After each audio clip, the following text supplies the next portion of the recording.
How to use Bank of America Auto Loan app feature.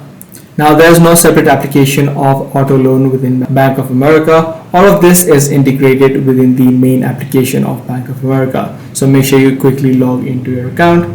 And in order to access and start a loan application for the auto loan, you simply need to head over to the menu on the top left and select the option which says auto loan. Or what you could also do is use Erica for your help. Simply search for car shopping, and the virtual assistant of Erica will help you to show the necessary steps that you need to follow.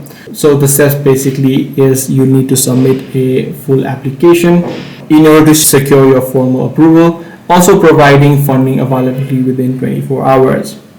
So once you have applied for the loan and once it is accepted, you'll be able to manage and pay for the existing loan within your application. So you could simply head over to your statement or view your statement and then make a purchase straight away. So this is the exact way on how you do it. If this video was helpful to you, be sure to subscribe. I'm going to see you in the next one.